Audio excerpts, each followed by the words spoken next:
Photosynthesis is the process of making food. Photosynthesis is the process of making food. Photosynthesis is the process of making food. ठीक है. Photosynthesis is method. अरे यार फिर भूल गया. आराम से बैठते हैं थोड़ा. अब थोड़ा याद हो जाए. Photosynthesis is process of नहीं. Photosynthesis. अब याद करना है. Photosynthesis is the process of making food. Photosynthesis is the process of making food. ठीक है.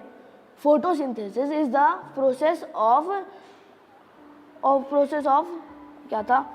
अरे यार मुझसे याद नहीं हो रहा है. Photosynthesis is the process of making food. यार पढ़ाई कितनी बोरिंग है. काश स्कूल जाना ही ना पड़ता. चलो कुछ खाने के लिए ले आता हूँ. अरे वाह क्रैकर्स, ये खा लेते हैं.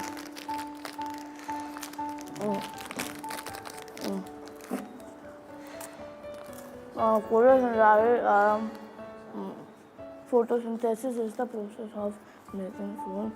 Photosynthesis is the process of. Hello. हाँ यार, क्या कर रहा है? पढ़ रहा हूँ यार, एग्जाम की तैयारी कर रहा हूँ. अच्छा, तो कितना हो गया? कुछ भी नहीं हुआ. इतना मुश्किल है, पता नहीं कहाँ से आ गए ये सारे क्वेश्चंस. वैसे तेरा कितना हुआ? मेरा तो सारा हो गया. बहुत ही इजी था. इनफैक्ट मैंने तो नेक्स्ट सब्जेक्ट की भी तैयारी कर ली. क्या इजी है? फिर मुझसे क्यों नहीं याद होता? मैं यहाँ पे यही अदिति जी आपसे पूछना यही चाहूँगी कि ये जो मेमोरी सिस्टम है, ये गुड मेमोरी, बैड मेमोरी, ये होता क्या है एक्चुअल में? या वाकई में ही किसी की मेमोरी अच्छी होती है और किसी की वीक होती है, या सिर्फ एक ये परसेप्शन है हम लोग का? ये बहुत अच्छा क्वेश्चन है, क्योंकि अधिकतर लोगों के दिमाग में ये चीज़ रहती है कि उसकी मेमोरी बहुत अच्छी है या मेरी मेमोरी अच्छी नहीं है. और ये एक तरीके से हम सिचुएशन से भागते भी हैं कहते हुए कि मेरी तो मेमोरी अच्छी नहीं है. जबकि रिसर्च ये बताती है कि ऐसा कुछ नहीं होता. बैड मेमोरी या गुड मेमोरी की ऐसी कोई बात नहीं होती. It's like trained and untrained memory. Like हर एक व्यक्ति का, हर एक मनुष्य का जो दिमाग है उसका पोटेंशियल बहुत है.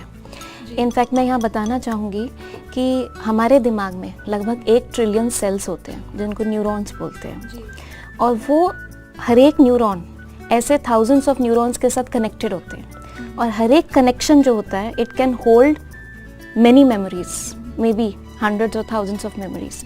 तो इन नटशेल हम कह सकते हैं कि इतनी मेमोरीज हमारे दिमाग में स्टोर हो सकती है, इतनी इन्फॉर्मेशन स्टोर हो सकती है जितना 500 एनसाइक्लोपीडियाज में डेटा होता है या इन्फॉर्मेशन होती है. तो हम सब में है वो potential. We all have equal hardware. Yes, it's all about how you use it and in what way you use it. तो इसीलिए गुड या बैड मेमोरी नहीं, बल्कि आई वुड से कि ट्रेंड और अनट्रेंड मेमोरी. अच्छा अदिति जी, मेमोरी को बढ़ाने के लिए कोई स्टेप्स भी हैं? हाँ, डेफिनेटली मेमोरी को बढ़ाने के स्टेप्स हैं, लेकिन उससे पहले मैं ये बताना चाहूँगी कि मेमोरी के स्टेप्स क्या हैं. तो उसको हम समझ सकते हैं 3 R's से. So what are these 3 R's? One is registration of memory, second is retention of that memory, and third is recollection of that memory. अब इनका मतलब क्या है? रजिस्ट्रेशन ऑफ मेमोरी मीन्स कोई भी चीज़ दिमाग में पहले तो हम डालेंगे ना, अपने मेमोरी बैंक में डालेंगे, राइट. रिटेंशन मतलब उसको रखना. जब तक हम उस इंफॉर्मेशन को अपने दिमाग में रखना चाहते हैं उसको रखना भी ज़रूरी है. क्योंकि मान लीजिए आपने याद तो कर लिया, आज याद किया कल भूल गए, तो ऐसी मेमोरी को तो ना, वही होता है. हाँ. तो अगर हम दिमाग में उसको रख ही नहीं पा रहे जब तक हमें वो चाहिए, तो तब तक उस मेमोरी का तो कोई फ़ायदा ही नहीं है. तो उसको अपने दिमाग में रखना भी इम्पॉर्टेंट स्टेप है. और फिर जो तीसरा स्टेप आता है वो है रिकलेक्शन. जब मुझे वो इन्फॉर्मेशन चाहिए, चाहे वो एग्ज़ाम की बात है, चाहे जैसे इस बच्चे ने कहा कि क्लास में मेरे को आंसर आता है लेकिन बोल नहीं पा रहा हूँ या भूल जाता हूँ उस टाइम पर, तो सही समय पर मैं याद करके उसको बोल पाऊँ या लिख पाऊँ जहाँ मुझे वो चाहिए. तो ये थर्ड स्टेप है रिकलेक्शन का.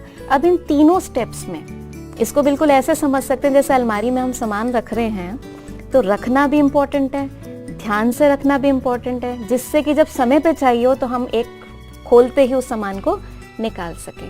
तीनों स्टेप्स में से अगर एक स्टेप में भी फ्लॉ होगा या ठीक से नहीं करेंगे हम ध्यान नहीं देंगे तो हम फिर कह देते हैं कि हमारी तो मेमोरी अच्छी नहीं है।